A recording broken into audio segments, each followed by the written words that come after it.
اس کی ہجرت کرنے کو، اس کے جہاد کرنے کو جب شیطان آ کے روکنے کی کوشش کرتا ہے تو یہ مسلمان اس کو ٹھکرا کے جب آگے نکلتا ہے تو حضور فرماتے ہیں اب اس بندے کا اپنے رب پہ یہ حق ہے کہ اس کا رب اسے جنت میں داخل فرما دے۔ تو یہ عمل ہے، جب بندہ عمل کرتا ہے نا اللہ اس کے رسول کی محبت کے لیے، تو پھر اس کا یہ عمل اتنا قابل قبول ہوتا ہے کہ یقیناً یہ بندہ جیسے نام سے لگتا ہے ویسے کام سے بھی لگتا ہے کہ واقعی اسے محبت الہی بھی نصیب ہوئی ہے، محبت رسول بھی نصیب ہوئی ہے۔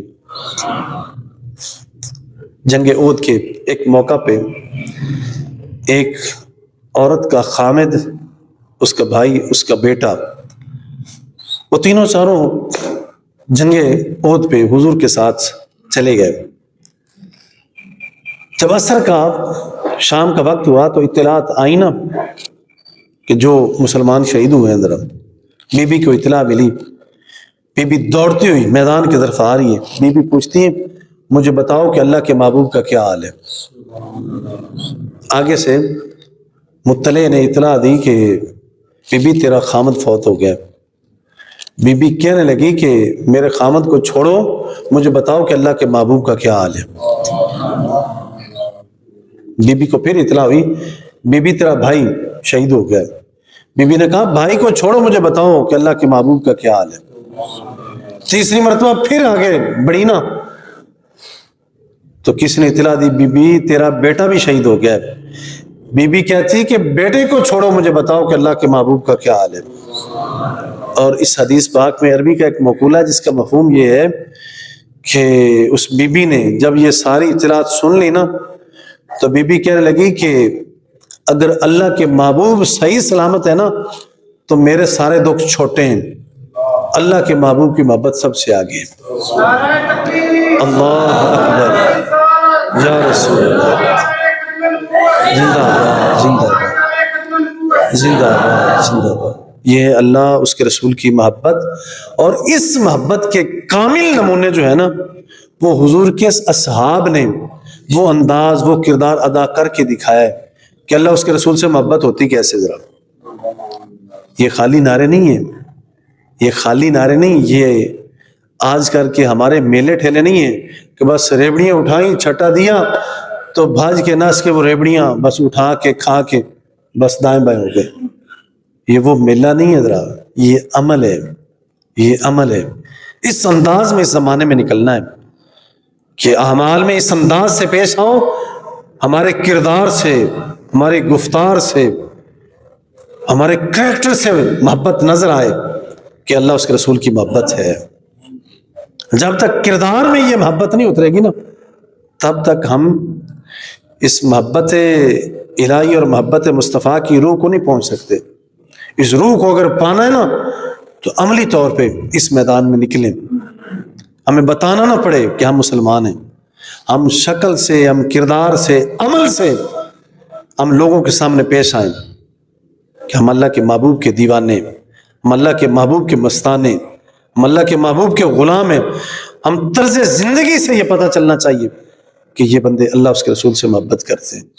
آج اس وقت کمی ہے، ہم یہ نام، یہ لوگو استعمال کر رہے ہیں کہ ہمیں اللہ اس کے رسول سے محبت ہے، لیکن عمل کمزور ہے۔ ذرا اپنے عملوں کو مضبوط بنائے۔ ذرا اللہ اس کے رسول کی محبت یہ ہے جو اصحاب نے کر کے دکھائی ہے۔ اگر اس کا اظہار احادیث مبارکہ کی روح سے کریں نا ہمارے جسموں کے رونگٹے کھڑے ہو جائیں۔ جس انداز سے اصحاب نے سرکار سے محبت کی ہے، اللہ اس کے رسول کی محبت کے بغیر انہیں اور کوئی چیز نظر نہیں آتی تھی۔ سرکار نے ایک مرتبہ نا جناب سیدنا فاروق اعظم کا ہاتھ پکڑا ہوا ہے، حضور آ رہے ہیں، ذرا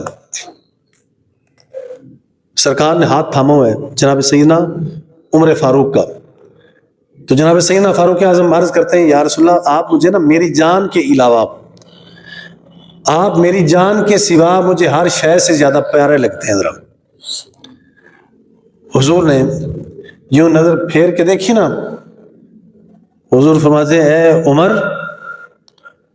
لا یؤمن احدکم حتی اکون احب الی من والدہ و ولدہ والناس اجمعین، فرماتے تم میں سے کوئی کامل مومن اس وقت تک نہیں ہو سکتا جب تک کہ اپنے ماں باپ عزیز و اقارب دنیا و معافی ہاں اپنی جان سمیت ہر شے سے بڑھ کے مجھ سے محبت نہ ہو جائے. جب حضور نے نگاہ پھیری نا، علماء فرماتے حضور کی تو نگاہ بھی تربیت فرماتی ہے، حضور کی نگاہ بھی اصلاح فرماتی. حضور نے جیسے نظر پھیر کے دیکھی نا تو جناب فاروق اعظم عرض کرتے ہیں یا رسول اللہ ہاں آپ میرے دنیا مافیا کی ہر شے اور میری جان سے بھی زیادہ آپ مجھے پیارے ہیں. اور یہ منظر، یہ نظارے اصحاب نے ایک مرتبہ نہیں بار بار آپ نے دکھائے ہیں. حضرت ابو عبیدہ بن جراح رضی اللہ تعالیٰ عنہ، آپ ایک جنگ میں آپ کا والد آپ کے سامنے آیا لڑتا ہوا. حدیث پاک میں ہے کہ جب وہ تلوار لے کے آپ کی طرف بڑھا نا، باپ ہے اب سامنے بیٹے، جب اسلام کے مخالف، ایمان کے مخالف، اللہ اس کے رسول کے محبت کے مخالف جب باپ بھی سامنے آیا نا، اسے کاٹ کے رکھ دیا. ذرا یہ نہیں دیکھا کہ یہ میرا باپ ہے. جناب سیدنا علی المرتضیٰ رضی اللہ تعالیٰ عنہ، جناب سیدنا امیر حمزہ حضور کے چچا، یہ دونوں حضور کے اصحاب، ایک حضور کے چچا ہیں، ایک حضور کے چچا زاد بھائی ہیں. جناب سیدنا امیر حمزہ اور سیدنا علی المرتضیٰ رضی اللہ عنہما دونوں شخصیتیں، عتبہ، شیبہ اور ولید بن عتبہ غالباً، یہ تینوں عزیز و اقارب ہیں، رشتہ دار ہیں. جب جنگ میں سامنے آئے نا تو کاٹ کے رکھ دیے. اسلام کو، رہتی دنیا کو، امت کو یہ پیغام دیا ہے کہ جو اللہ اس کے رسول کا دشمن ہو نا، جو اللہ اور آخرت کے دن پہ ایمان رکھنے والا ہو، وہ اللہ اس کے رسول کے دشمن کو کبھی دوست اور بیلی نہیں بناتا. تو اپنے غزوات میں، جنگوں میں، جہاد میں یہ سبق اور میسج دیا ہے کہ سب سے افضل اللہ اور اس کے رسول کی محبت ہے. جو کوئی شے اس محبت کے درمیان میں حائل ہو اسے کاٹ کے رکھ دو ذرا. تو یہ ہمیں سبق اور یہ میسج دیا ہے. آج اس وقت ضرورت ہے محبت الہی اور محبت رسول کی. جب تک یہ محبت نہیں آئے گی تب تک ہمارے عمل مضبوط نہیں ہوں گے.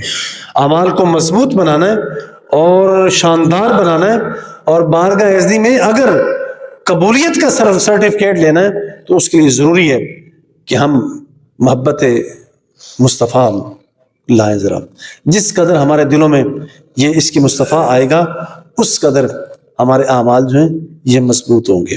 آج کمی ہے اس محبت کی، اس معاشرے میں، اس ماحول میں اس محبت کی کمی ہے. دنیا کی اور بڑی ساری محبتیں ہیں اس وقت، وہ آپ خود بھی جانتے، ذرا وہ ساری محبتیں. لیکن ہمیں جو اذن، ہمیں جو حکم ملا ہے نا، ہمیں حکم یہ ملا ہے کل ان کان آباؤکم. یہ جو آیت میں نے خطبہ کے اندر آپ کے سامنے تلاوت کی نا، فرمایا اے میرے محبوب آپ انہیں فرما دیں اگر تمہیں تمہارے باپ، اگر تمہیں تمہارے بیٹے، اگر تمہیں تمہاری بیویاں، اگر تمہیں تمہارے رشتہ دار اور تمہارے کاروبار اور تمہارے بنگلے، کوٹھیاں، کاریں، اگر تمہیں رہنے کے مکان، اگر یہ تمہیں اللہ اس کے رسول کی محبت سے زیادہ پیارے اور عزیز ہیں تو فرمایا فتربصوا، پھر انتظار کرو اس بات کا کہ اللہ کا عذاب آئے. واللہ لا یہدی القوم الفاسقین، اور اللہ کریم کسی فاسق کو ہدایت نہیں دیتا. تو معلوم ہوا جس بندے کے دل میں اللہ اس کے رسول کی محبت نہیں ہے وہ بندہ فاسق ہے. جسے اللہ ہدایت نہ دے وہ فاسق ہے. اور ہدایت کس سے ملتی ہے؟ جو اللہ اس کے رسول سے محبت کرے. ہادی کون ہے؟ ہدایت والا کون ہے؟ جس کے پاس اللہ اس کے رسول کی محبت آ گئی. اور جس سے اللہ اس کے رسول کی محبت نصیب نہیں ہوئی وہ سب سے بڑا فاسق ہے، وہ سب سے بڑا فاجر ہے. تو سمجھیں کہ دنیا کا سب سے بڑا امیر اور صاحب ثروت وہ ہے جسے اللہ اس کے رسول کی محبت مل گئی. ہمیں یہ نمونے، یہ ماڈل ہمیں اصحاب نے یہ کر کے دکھائیں. حضور کے اصحاب کو نا سرکار سے بڑھ کے کسی اور سے محبت نہیں تھی. ہر وقت، ہر لحظہ، ہر لمحہ اس انتظار میں ہوتے تھے کہ ہم دیکھیں کہ حضور راضی کیسے ہیں، حضور خوش کیسے ہیں. دائیں سے بائیں سے آتے ہوئے جاتے ہوئے ہر لمحہ ادب ہے، احترام ہے اور حضور کی محبت ہے. کہ جب بھی آ کے حضور کے پاس بیٹھتے نا تو یہ سوچتے کہ حضور راضی کیسے ہوتے ہیں, حضور خوش کیسے ہوتے ہیں, اور حضور ناراض کب ہوں گے, کہیں کوئی ایسا عمل نہ ہو جائے کہ حضور ہم سے خفا ہو جائے, حضور ہم سے ناراض ہو جائے. تو حضور کو ہر وقت راضی کرنے کی کوشش کرتے, آ کے ایسے عمل بجا لاتے کہ جس سے حضور راضی ہو, جس سے حضور خوش ہو, اپنی نیاز مندی حضور کے سامنے پیش کرتے, اور بڑے سے بڑے اوکھے سے اوکھا کام کرتے, مشکل سے مشکل کام کرتے, کر کے حضور کے پاس آ کے بیٹھتے اور آ کے یہ عرض گزاری کرتے کہ یا رسول اللہ ہم نے یہ کیا ہے. اور جب وہ آ کے عرض کرتے, بتاتے حضور کو, تو حضور راضی ہوتے, حضور خوش ہوتے, اور حضور دعائیں دیتے ذرا. اور حضور کی دعا کو جب صحابہ سنتے تو وہ اتنا مطمئن ہوتے, وہ سمجھتے کہ یقیناً یہ جو حضور نے ہمارے حق میں یہ دعا کی ہے, یہ بشارت دی ہے, یقیناً ہمارا جنت کا ٹکٹ لگ گیا ہے, دوزخ سے رہائی مل گئی ہمیں. تو آج ہمیں کیا ہو گیا ہے, آج ہم ایسا کیوں نہیں کرتے ذرا؟ آج وہ حضور کی نبوت, وہ رسالت ہمارے لیے اسی طرح موجود پڑی ہے. ذرا کمی ہے ہم میں, ہم آئیں, وہ سارا کے سارے وہ سرٹیفکیٹ ہمارے لیے بھی اسی طرح ہے. اگر ہم وہ اصحاب کی راہوں پہ آئیں گے, وہ پیروی پہ آئیں گے, اتباع پہ آئیں گے, تو حضور نے جو حضور نے بشارتیں اصحاب کو دی ہیں, وہ بشارتیں آج ہمارے لیے بھی ہیں, وہ بشارتیں ہمارے لیے بھی ہیں. تو اس لیے ہمیں چاہیے کہ ہم حضور سے وہ تعلق جوڑیں, وہ رابطہ, وہ واسطہ جوڑیں جو حضور کے اصحاب نے جوڑا. ذرا اس سے دور نہ ہٹیں, اس سے دور بربادی ہے, اس سے دور جائیں گے تو بربادی ہے. ہماری آبادی, ہماری خوشحالی فقط اسی بات میں مضمر ہے, اللہ اس کے رسول سے محبت جڑ جائے. ذرا یہ دنیا و آخرت کا سب سے بڑا اور عمدہ پیغام یہی ہے کہ اللہ اس کے رسول سے محبت جوڑے. جسے یہ محبت مل گئی, جسے یہ دولت مل گئی, اسے دنیا و آخرت کا خزانہ مل گیا. جسے مل گیا کملی والے کا دامن, اسے دو جہاں کا خزانہ ملا ہے. اس لیے وہ بڑا خوبصورت شاعر نے کہا تھا کہ ہم ہیں ان کے, وہ ہیں تیرے, تو ہوئے ہم تیرے. ہم ہیں ان کے, وہ ہیں تیرے, تو ہوئے ہم تیرے. اس سے بڑھ کر تیری سمت اور وسیلہ کیا ہے. وہ شاعر نے کہا تھا ہم ہیں تیرے, ہم ہیں ان کے, یعنی ہم ہیں سرکار کے, تو سرکار تیرے ہیں. ہم سرکار کے ہیں تو یا اللہ ہم سرکار کے, ہم تیرے نبی کے ہیں تو تیرے نبی تیرے ہیں. ہم تیرے نبی کے ہیں, ہم تیرے محبوب کے ہیں تو تیرے محبوب تیرے ہیں. تو معلوم ہوا, نتیجہ یہ نکلا کہ ہم بھی تیرے ہی ہیں. ہم ہیں ان کے, وہ ہیں تیرے, تو ہوئے ہم تیرے. اگر ہم ان کے بن گئے تو سمجھو کہ ہم مولا, ہم تیرے بن گئے. تو اس سے بڑھ کر تیری سمت اور وسیلہ کیا ہے مولا؟ جب ہمیں یہ تیرے محبوب کی محبت مل گئی ہے تو پھر اس سے بڑے اور وسیلہ اور سیڑھی ہے کیا؟ تو جسے مل گیا کملی والے کا دامن, اسے دو جہاں کا خزانہ ملا ہے. تو حضور کی محبت کو دلوں میں جگہ دو. اللہ رب العزت ہم سب کو معاف فرمائے اور ہمیں سچی سچی محبت والہانہ اور دیوانہ وار ہمیں حضور کی عطا فرمائے اور اغیار سے ہمیں محفوظ فرمائے. آخر میں چونکہ حضرات اعتکاف کے لیے بیٹھے ہوئے ہیں تو اس کے لیے شرعی ایک دو مسئلے ذرا میں بیان کر کے اجازت چاہوں گا کہ اعتکاف کے لیے پردے لگانا یہ مستحسن اور سنت عمل ہے کہ آپ پردے لگا کے اس کے اندر بیٹھیں. معتکف اعتکاف بیٹھنے والا بندہ جب نماز پڑھنی ہو تو پردوں سے باہر آ کے آرام سے نماز پڑھے. اپنا چہرہ کوئی ڈھانپنے کی, کجنے کی, لکڑے چھپنے کی کوئی ضرورت نہیں ذرا کہ چہرہ ڈھانپ کے بیٹھے. کوئی نہیں, آرام سے جیسے میں آپ سارے بیٹھے ہوئے اسی طرح مسجد میں آ کے بیٹھیں. جب کبھی تسبیح و تعلیل کرنی ہو, آرام کرنا ہو, جائے پردوں میں بیٹھے, ذکر میں فکر میں وہ مصروف ہو, اللہ کے حضور وہ دعائیں کریں, مالک سے وہ رشتہ جوڑے, ذرا بیٹھے نیاز مندی کے ساتھ بیٹھے ذرا. اور جب نماز کا وقت ہو پردوں کو اٹھائے, آرام سے آ کے دوسروں کے ساتھ مل جل کے وہ نماز پڑھے ذرا. دوسرا یہ کہ اعتکاف بیٹھنے والا بندہ اذان دے سکتا ہے, نماز پڑھا سکتا ہے, جمعہ پڑھا سکتا ہے, خطاب کر سکتا ہے, وعظ و نصیحت کر سکتا ہے, دین کی ہر ضرورت بات وہ کر سکتا ہے, ہر شرعی مسئلہ فقہی مسئلہ وہ بتا سکتا ہے, کر سکتا ہے ذرا. دوسرا یہ کہ اصل حقیقت جو ہے کہ وہ اعتکاف کا معتکف کا فرق اور عام بندے کا فرق یہ ہے کہ عام بندہ دنیا میں جیسے وہ آئے جائے بیٹھے اٹھے مصروف رہے، معتکف بندے کا مطلب مقصد یہ بیٹھنے کا یہ ہے کہ وہ دنیا سے الگ تھلگ بیٹھے، کہ وہ نہ باہر بات چیت کرے اور نہ مسجد میں بیٹھ کے وہ دنیا کی کوئی بات کرے۔ معتکف بندہ اعتکاف میں بیٹھ کے مسجد میں بھی وہ واعظ و نصیحت کر سکتا ہے اور باہر بھی پیغام دے سکتا ہے ذرا، اور معتکف بندہ نہ مسجد میں بیٹھ کے دنیا داری کی کوئی کھیل تماشے کی بات کر سکتا ہے، نہ مسجد سے باہر نکل کر سکتا ہے۔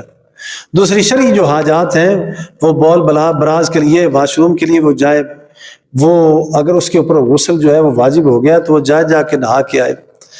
گرمی کی شدت کے لیے احتیاط کرے کہ نہانے سے پرہیز کرے، کپڑا گیلا کر لے، تولیہ گیلا کر کے اپنے بدن پہ لگا لے اور اس سے اپنا جسم باڈی کو صاف کر کے وہ کپڑے بدل لیا کرے ذرا۔ بہتر یہ خوبصورت اور تقوی کے قریب یہ ہے کہ معتکف بندہ غسل سے بھی جو تازگی کا غسل ہے اس سے پرہیز کرے، اور اگر کوئی زیادہ گرمی کی شدت ہو تو پھر جا کے نہا کے آئے، اگر دیکھتا ہے کہ وہ طبیعت بگڑ سکتی ہے تو پھر جا کے نہا کے آ جائے اگر گرمی کی شدت زیادہ ہے۔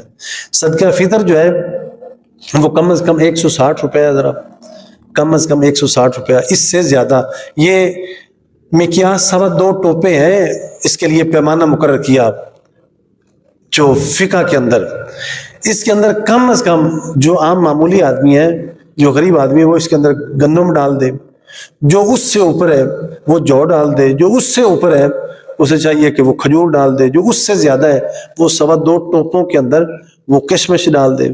تو ساروں کا صدقہ فطر ایک جیسا نہیں ہے، جو عام آدمی ہے اسے چاہیے کہ وہ کم از کم، یعنی 160 کا تخمینہ ہمارے علماء نے مقرر کیا ہے، وہ کم از کم 160 روپیہ وہ تقسیم کرے ایک بندے کی طرف سے۔ اگر اس کے پاس ہمت طاقت زیادہ ہے تو وہ 200 دے، 300 دے، 500 دے، 1000 دے، جتنی اس کے پاس کیپیسٹی زیادہ ہے وہ زیادہ سے زیادہ کر سکتا ہے۔ اس کے لیے کوئی شرط، کوئی کم از کم کی کوئی یہ شرط نہیں ہے کہ وہ صرف اتنا دے، زیادہ نہیں دے سکتا، وہ جتنا زیادہ سے دے وہ دے سکتا ہے ذرا۔ اس لیے اور بھی اگر کوئی فقہی مسئلہ ایسا ہو تو بعد میں آپ ذرا پوچھ سکتے ہیں۔ وصلی اللہ تعالی علی حبیبہ وآلہ وصحبہ اجمعین۔